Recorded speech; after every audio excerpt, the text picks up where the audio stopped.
So, paano ba ang paggawa ng isang tar papel? Of course, kailangan natin ng laptop at maraming coupon band. And i-follow mo kung anong pinaka-size na gusto mo. So, as of now, sa mas estudyante ko, ako magdidikit niya, sila muna tinuturuan ko mag-cut. So, yung pinaka-goal ng isang teacher, dapat i-guide mo yung estudyante mo, facilitator na tinatawag. May tinatrabaho ka na, may natutunan ka mo estudyante. Diba? Alright, so sila yung mga estudyante kong with this, may tinatawag na leadership na tinatawag.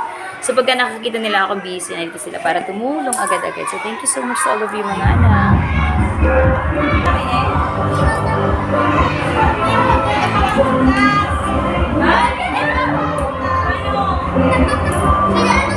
Yung ato magamit, charot lang.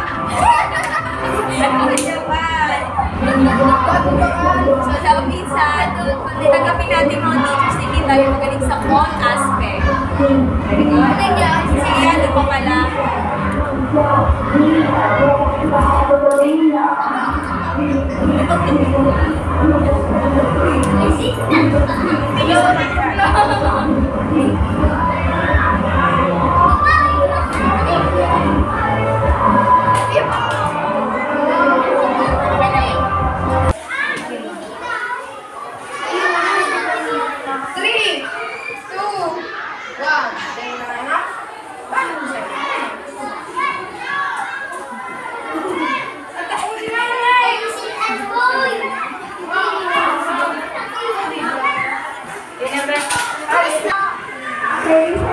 So, kailangan kasi susundin mo yung pinaka-pattern niya. Alright? So, matatapos, almost na kami, matatapos na kami. So, ang mangyayari, eto kinat namin yung wool. E, nididikit ko na lamang ito dito. Diba? Alright? So, ito didikit. Oh, wag mo gagalawin na. Kailangan natin i-follow yung pinakatamang linya talaga para hindi tayo mawala-wala. Kasi pagka hindi, tulad dito, ang dami-dami, halos parehas lang naman. Oh! Oh! Ala! Ano ka lang? Ay! Baliktad. O gano'n, di ba nakakagulat? Nagulat ang nana mo. Kasi mali ang ating direksyon. Kailangan i-follow natin yung pinakatamang. Nakadikit na ba to? Hindi po po, ma'am.